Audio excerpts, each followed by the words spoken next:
Friend आज हम लोग स्टार्ट करने जा रहे हैं क्लास 6 की NCERT.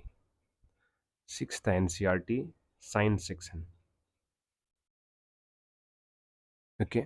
First chapter already cover हो चुका है and second chapter is sorting materials into groups. Friend अपने सराउंडिंग्स में जितने भी मटेरियल है, जितने भी ऑब्जेक्ट्स हैं, अगर आप उसको ऑब्जर्व करेंगे, जैसे मैं लाइक फॉर एग्जांपल मैं अगर बात करूं आयरन की, ऐसे मैं आयरन लूँ और दूसरे में क्या लूँ, मैं ऐसे पिलो लेता हूँ। ओके। एक पिलो हो गया, दूसरे में आयरन। तो मैं कहूँगा भाई क्या करो, पिलो को टच करो आप। अब क्या कहोगे, सर पिलो तो बहुत सॉफ्ट है, कॉटन है ये, है ना। फिर आप कहूँगा, मैं कहूँगा भाई आप आयरन को टच करो। अब क्या कहोगे कि सर आयरन तो बहुत ही हार्ड है ना। तो हम कह सकते हैं कि जो एक ऑब्जेक्ट जो आयरन है, वो दूसरे ऑब्जेक्ट पिलो के रिस्पेक्ट में क्या है, ये हार्ड है ना। आयरन हार्ड है और पिलो सॉफ्ट है। इस तरह से वी कैन डिफ्रेंशिएट कि object A is different from object B, okay, on the basis of hardness. Similarly, other characteristics हो सकते हैं, अदर फीचर्स पे, फीचर के बेसिस पे हम लोग एक ऑब्जेक्ट को दूसरे ऑब्जेक्ट से अलग कर सकते हैं। जैसे मैं एक बीकर लेता हूँ, एक बीकर इधर लेता हूँ, मैं क्या करूँगा, इसमें क्या करूँगा, मैं शुगर ऐड कर रहा हूँ, है ना। शुगर ऐड करूँगा इसमें। ओके। मैं इसमें क्या करता हूँ, सैंड ऐड करता हूँ दूसरे वाले बीकर में, है ना। तो सैंड क्या होगा, जो सैंड होगा वो सारे नीचे सेटल डाउन हो जाएगा सैंड के केस में। ओके। और शुगर के केस में क्या होगा, शुगर के केस में पूरी तरह ये मिक्स हो जाएगा। कैसे पता चलेगा पूरी तरह मिक्स हो गया, अगर अपन क्या करेंगे, स्पून से अगर हम निकालेंगे किधर से भी, इस गिलास से, शुगर वाले गिलास से किधर से भी एक स्पून वाटर निकालेंगे तो बराबर मीठा मिलेगा हर जगह से। इसका मतलब ये हो गया कि जो शुगर है वो पूरी तरह सॉल्युबल है ना, पूरी तरह मिक्स हो गया है। और जो सैंड इन वाटर है वो हमारा इनसॉल्युबल है। क्यों भाई, क्योंकि मिला ही नहीं भाई, मिक्स ही नहीं हो पाया, वो सारा सेटल डाउन हो गया नीचे में।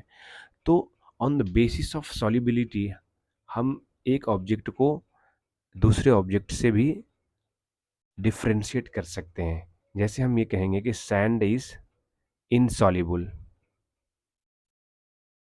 ओके।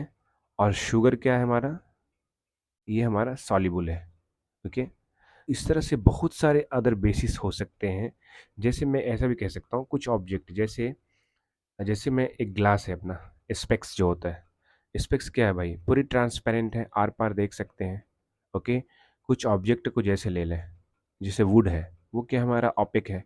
तो ऐसे भी हम कह सकते हैं कि भाई जो ग्लास है वो हमारा ट्रांसपेरेंट है और वुड क्या है हमारा ऑपिक है। ऑपिक का मतलब भाई लाइट आर पार नहीं जा सकेगी इस ऑब्जेक्ट के। ओके। तो इस तरह से अलग अलग बेसिस के, अलग अलग आधार से हम लोग एक ऑब्जेक्ट को दूसरे ऑब्जेक्ट से डिफरेंशिएट कर सकते हैं, अलग कर सकते हैं। इस चैप्टर में इसी चीज़ को एक्सप्लेन किया गया है। ओके। नेक्स्ट है हार्डनेस के बेसिस पे आप क्या कहोगे भाई, कि जो वुड, मैं करूँ वुड ले लूँ, वुड ले लूँ और एक मैं ले लूँ स्पॉन्ज। ओके। ये पीलो ले लो। ओके। पीलो हो गया और ये हमारा आयरन या वुड ले लो, है ना। तो आप कहेंगे भाई ये वुड क्या है, हार्ड है, पिलो क्या है, सॉफ्ट है। वेरी सिंपल भाई, कुछ है नहीं इसमें भाई। नेक्स्ट है सॉल्युबल इनसॉल्युबल, जो हम लोगों ने बात किया, कैसे बात किया भाई, जैसे मैंने क्या बोला कि भाई जो शुगर है वो सॉल्युबल है, पूरी तरह मिक्स हो जा रहा है। ओके। और ये जो सैंड है हमारा, जो बालू है, वो क्या है हमारा, इनसॉल्युबल है, क्योंकि वो मिक्स नहीं होता है। Very easy. नेक्स्ट हम लोग बात करेंगे, जैसे हम लोगों ने बात जैसे हम लोग और भी देखते हैं, जैसे मैं एक बीकर लूँ इधर, दूसरा बीकर इधर लेता हूँ। ओके। जैसे मैं एक आयरन नेल लूँ। ओके। आयरन नेल को मैं जैसे पुट करूँगा इस बीकर में। ओके। आयरन नेल को जैसे रखूँगा, ये सारे आयरन नेल क्या होगा, नीचे आ जाएगा, ये वाटर में है ना, वाटर में डालेंगे आयरन नेल। और दूसरा मैं ऐसे लेता हूँ कि एक बीकर में मैं जैसे कि ये, हाँ, फ्लो वाटर, ये ऑयल ले लूँ, मस्टर्ड ऑयल या केरोसिन ऑयल, जो भी ऑयल ले लें। ओके। इसको मैं जब डालूंगा तो ये क्या होगा, फ्लोट करेगा ऊपर पे। ओके। अपर लेयर पे, ये अपर सरफेस पे हमारा क्या होगा, ये फ्लोट करेगा। ओके, तो हम लोग ये कह सकते हैं जो ऑयल है, ऑयल इन वाटर, ये हमारा मिक्स नहीं हो रहा है, या एक बेसिकली कह सकते हैं फ्लोट करता है। ओके, और नेल क्या हो जा रहा है हमारे पास, वो सिंक कर जा रहा है, डूब जा रहा है। ओके, और भी दूसरा एग्जांपल ले सकते हैं, जैसे मैं ऐसा एग्जांपल ले सकता हूँ, जैसे घर पे क्या देखते हैं, लाइक नो जो लाइक पॉन्ड होते हैं ना, उसके आसपास जो पेड़ होते हैं, सूखे पत्ते क्या होते हैं, ऐसे फ्लोट करते हैं पॉन्ड पे। ओके, और हम क्या करते हैं, जब स्टोन जो कंकर है ना, स्टोन को हम फेंकते हैं पानी में भाई, तालाब में, तो क्या होता है, स्टोन नीचे आ जाता है। ओके, तो हम ये कह सकते हैं स्टोन क्या हो गया, सिंक कर गया है ना, या डूब गया। लेकिन जो जो ड्राइड लीव्स है, वो क्या कर रहा, फ्लोट करता है भाई। बचपन में ये भी करते थे कि ना, अपने फ्रेंड का जो स्लीपर को, प्लास्टिक स्लीपर को पानी में फेंक देते थे, उससे क्या होता था, वो स्लीपर तैरता था भाई, फ्लोट करता था उस पे, तो स्लीपर नहीं डूबता था। लेकिन वहीं पे अगर स्टोन फेंकते थे तालाब में, तो वो क्या होता था, सेटल डाउन हो जाता था नीचे में, है ना। ये बोलते हैं सिंक कर गया, ये हमारा फ्लोट कर गया। वेरी सिंपल, कुछ है नहीं भाई इसमें। ओके, अब कुछ ऑब्जेक्ट जैसे जाते हैं हमारा लाइक शॉपिंग मॉल्स जाते हैं, तो वहाँ पे देखते हैं बड़े बड़े नाव ग्लास के, आई मीन डोर होते हैं, जो आर पार दिखता है ना, एक साइड से दूसरा साइड दिखता है ना, शॉपिंग लाइक मॉल में, लाइक कहीं भी जाएंगे, तो इस तरह से ही हमारे ग्लास के डोर्स होते हैं, सो दैट कि आर पार दिखे।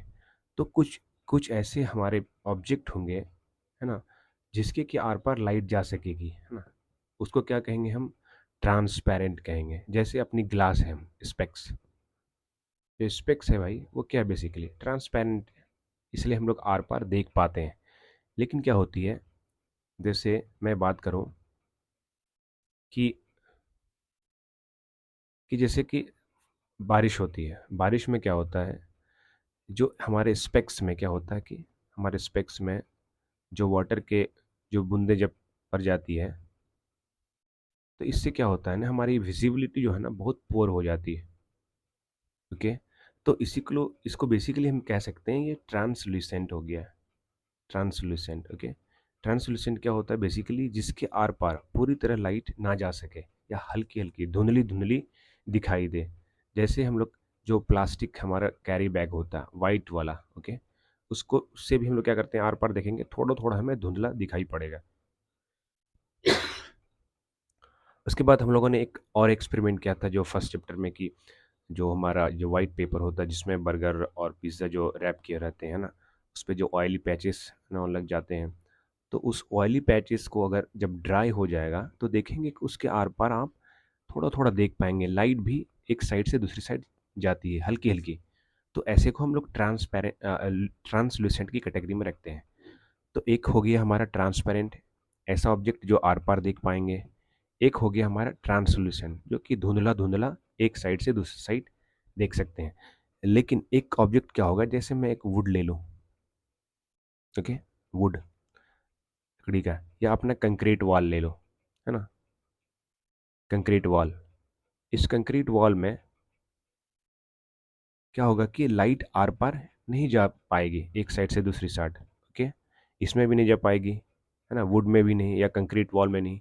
तो ऐसे ऑब्जेक्ट जिसमें लाइट एक साइड से दूसरी साइड नहीं जा सकेगी, उसको बोलेंगे हम ऑपेक ऑब्जेक्ट। जैसे इसमें एग्जांपल में दिया गया है कि यहाँ पे देखिए बिल्कुल आर पार दिख रहा है, और इस वाले में देखिए थोड़ा थोड़ा एक साइड से दूसरा साइड दिख रहा है, और इसमें बिल्कुल भी नहीं दिख रहा। तो ये हमारा ओपेक हो गया। तो थोड़ा थोड़ा दिखे वो हमारा ट्रांसोल्यूशन, जो पूरी तरह आर पार दिखे वो हमारा ट्रांसपेरेंट। Very easy. तो ये चैप्टर का पूरा क्रैक्स था, और इस चैप्टर में कुछ है नहीं, बहुत इजी चैप्टर था। इसको फील कीजिए, बिल्कुल अपने सराउंडिंग्स में देखिए, ऑब्जर्व कीजिए, पूरी तरह समझ में आएगा। Okay, okay, thank you. और टिल देन एंजॉय कीजिए। उम्मीद करते हैं कि आपको लेक्चर अच्छा लगा होगा, और काइंडली सब्सक्राइब कीजिए, और लाइक कीजिए, शेयर भी कर दीजिए। Okay, see you in the next video.